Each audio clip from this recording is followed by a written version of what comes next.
안녕하세요. 경륜의 모든 이야기를 속도감 있게 전달드리는 스피드 뉴스 아나운서 장서연입니다. 네, 안녕하세요. 스피드 뉴스 해설위원 배영훈입니다.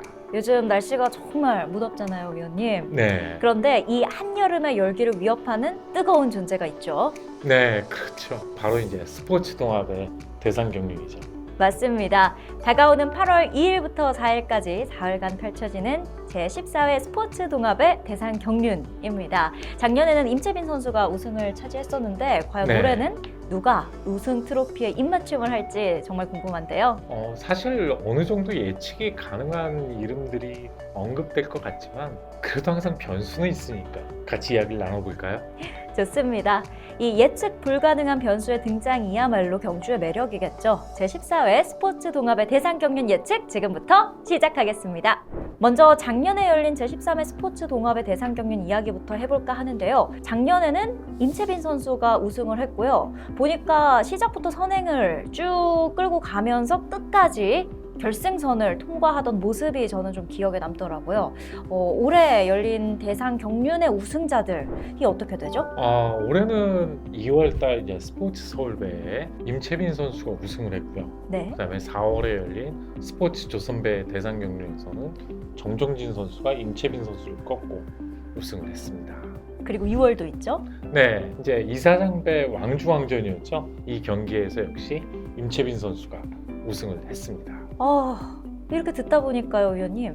네, 임채빈 선수, 정종진 선수, 임채빈 선수. 올해는 벌써 이렇게 이 두 강자들이 핑퐁 우승을 한 것 같습니다. 네, 그래서 이번 차례는 혹시 이제 정종진 선수가 아닐까라는 기대를 또 한번 해봅니다. 그렇죠. 이 두 선수의 경쟁이 사실 어제 오늘 뭐 일은 아닙니다. 그죠? 그렇죠. 숙명의 라이벌이 됐고 벌써 이제 5년 차가 돼가네요.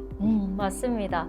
최근 10년간 열린 그랑프리 대상 경륜 우승자를 찾아보니까요. 2016년부터 19년까지 쭉 정종진 선수가 우승을 차지해 왔습니다. 네. 그리고 21년부터 이 정종진 선수와 임채빈 선수가 경쟁을 벌이기 시작했죠. 네, 맞습니다. 정종진 선수의 천하가 시작이 되고 막을 만한 선수들이 없었다고 보는데 2021년도에 괴물신인 임채빈 선수가 등장을 하면서 임채빈과 정종진 이 두 선수의 경합이 시작이 됐죠. 그래서 대상 경륜은 임채빈, 정종진의 등장 이전과 이후로 나뉜다라고 좀 보시는 게 맞을 것 같아요. 정말 흥미롭습니다. 그렇다면 위원님의 픽, 역대 대상 경륜전 가장 흥미로웠던 경주는 언제였는지 또 궁금합니다. 저는 첫 번째가 이제 2012년에 이명현 선수가 등장하면서 조금 재밌었던 게 그 당시의 흐름이 절대 이제 경륜 황제라고 이제 칭송을 받던 조우성 선수가 올림픽을 위해서 은퇴를 해요. 그리고 이제 무주 공산이 된 경륜 지존 자리를 놓고 많은 선수들이 도전을 했었거든요. 그 당시에는 뭐 수도권과 경상권 이렇게 양분화가 됐던 상황에서 갑자기 호남권에 이명현 선수가 등장을 합니다. 호남의 에이스 등장인가요? 네, 그리고 지금의 임채빈 선수와 같은 느낌으로 정말 호쾌한 두 바퀴 선행 승부로 과감하게 강자들을 제압하면서 우승을 갖다 차지했었어요. 이명현 선수의 등장이 이 경륜계를 이제 바짝 긴장하게 만들었을 것 같습니다. 네, 그 당시만 해도 뭐 수도권에 엄청나게 강한 선수들 많이 뭉쳤고 또 저력의 경상권에서도 이제 뭐 13기, 11기 주축이 돼서 두 팀 간의 구도로 끝나지 않을까. 거기에 관록의 충청권 대전 팀이었죠.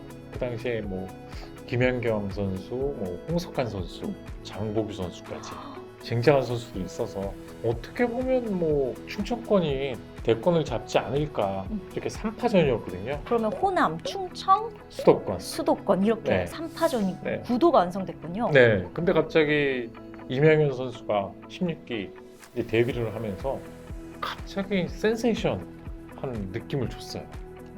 그러면은 연속으로 계속 우승을 했었나 보네요. 네, 대상 경륜 7회를 연속으로 우승을 했죠.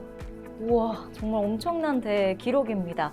그리고 나서 이제 제가 아는 우리 정종진 선수, 제가 경륜을 좀 접하기 시작한 시대가 옵니다. 이 정종진 선수의 독주가 시작된 것 같습니다. 그게 한 2015년인 것 같습니다. 네, 그 당시에는 이명현 선수가 지고 기용이라고 하는 부상 때문에 이제 잠깐의 공백과 예전만큼의 기량을 발휘하지 못했어요.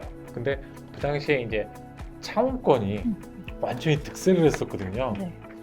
이현구 선수, 박병화 선수, 박용범 선수가 그랑프리 우승을 차지하면서 최강의 강팀. 근데 이런 선수들하고 갑자기 경륜 새내기 20기로 데뷔한 정종진 선수가 이들을 상대로 정말 맞짱을 떴죠. 그런데 이제 싹 다 평정하신 거네요. 네, 정종진 선수가 정말 어떻게 보면 아마추어 때는 그렇게 크게 두각을 발휘하지는 못했던 선수인데 대기만 성형이라고 정말 많은 노력을 꾸준히 해온 선수예요. 그래서 자리를 잡고 두각을 나타내기 시작하더니 결승전에서 대열 후방에서 쭉 넘어가기 시작하면서 이 코너 나오면서부터 속도 붙여갖고 앞 선수들을 다 제압하고 멋진 추입성 저치기로 우승을 했었습니다. 과거의 대상경륜 이야기를 하다 보니까 느낀 건데요. 네. 역시나 이 대상경륜 어느 시점이 되면은요, 이 경륜의 판도를 흔드는 뉴페이스가 항상 등장을 하는 것 같습니다. 네, 그렇죠. 이 요 몇 년 사이에 위원님께서 말씀하신 것처럼 특정 선수들 간의 구도가 좀 보이는 경쟁들도 있긴 한데요. 네. 과거에는 지금과는 경주 양상이 또 좀 달랐었잖아요. 그 얘기도 한번 해볼까요? 네, 지금은 아무래도 득점 위주, 즉 실력 위주의 경기를 좀 펼쳤다면 예전에는 이제 우리가 연대 경주라고 해요. 훈련지, 뭐 학연, 뭐 기수, 또 뭐 개인적인 친분, 뭐 동갑내기 이런 거에 의해서 협공을 했던 경기들이 좀 많았죠. 그 중에서 좀 인상 깊었던 기억에 남으시는 경주 하나 한번 같이 볼까 하는데 어떠세요? 가장 인상에 남는 경기로 많은 경기들이 있겠지만 2006년 7월 2일 날 벌어졌던 경기인데 그 당시에는 8인제 경기를 한 2년 정도 실행을 했었어요. 지금은 7인이죠. 네, 그리고 그 당시에 충청권, 그 다음에 가평, 그리고 하남 요 세 팀 간에 정말 멋진 팀 대결 양상이었거든요. 그리고 이변도 연출이 됐습니다. 너무 궁금한데요? 함께 네. 그러면 보실까요? 네, 위원님, 이 경주 좀 신기한 게요. 네, 공민규 선수랑 공민우 선수가 함께 출전을 한 경주네요. 네. 아마 이 경기가 약간 이벤트성 경기여서 출전 선수들 간에 이제 균형을 맞추다 보니까 당시에 이제 가평팀에서는 공민우, 공민규, 현병철 선수가 3탑이었거든요. 물론 현병철 선수가 제일 잘 타기는 했지만 네. 그래서 8인제로 이렇게 약간 팀 대결 양상으로 좀 붙었던 경기입니다. 이 당시에는 확실하게 팀 연대, 나의 그 팀을 챙기는 모습이 굉장히 인상 깊긴 네. 하네요. 그래서 그 당시에는 조우성 선수가 단연 독보적인 랭킹 1위였고 홍석환 선수와 김배영 선수가 2인자를 놓고 다투는 상황. 그리고 현병철 선수는 아마 5손가락 안에 들어가는 요즘으로 얘기하면 슈퍼 특성급 정도. 아하, 네. 그 정도 선수였군요. 네. 이 영상을 보니까요, 이 팬분들 입장에서는 이 선수들 간의 연대, 협공, 변수가 발생할 수 있긴 하지만 그래도 훨씬 더 추리하는 재미가 있었을 것 같거든요. 네. 그리고 이 경기에서 가장 특징이라고 하면 공민규 선수가 지금도 마크 주입형이지만 데뷔했을 때 저 때에도 마크 주입형이었거든요. 근데 팀을 위해서 먼저 선행을 때려요. 그리고 바톤을 이어받아서 쌍둥이 동생인 공민우 선수가 또 선행을 나가요. 그리고 팀의 수장이죠. 현병철 선수가 따라가면서 추입을 하고 외선에서는 하남팀이었을 거예요. 그 당시에 조현옥 선수, 조우성 선수가 협공을 했는데 조현옥 선수가 넘어서질 못하자 조우성 선수가 외선으로 바퀴를 빼서 이제 3단 저치기를 시도하는데 결국에는 넘어서긴 했는데 직선에서 아쉽게 선착을 했어요. 그리고 홍석환 선수가 조우성 선수 뒤를 따라가면서 추입했고 네, 그래서 이 경기가 보면 가평, 그 다음에 충청, 그 다음에 수도권 이 세 팀 간의 대결이었고 근데 무엇보다도 좀 팀 협공이 강했다. 그리고 팀 협공 앞에서는 강자들도 무시 못합니다. 그렇죠. 혼자 힘을 쓸 수 없다는 거죠. 네. 그런데 최근 경주 패턴은 조금 바뀌었습니다. 이 대림 양상이 과거에 비해서 굉장히 좀 단순해진 것 같고요. 실력이 월등한 선수들이 어찌 보면은 이 네. 독점을 하고 있어요. 독주를 하고 있다고 표현을 해야 될까요? 좀 그러다 네, 보니까 2강 체제가 네. 너무 고착화되어 있는 상황이고 그렇죠.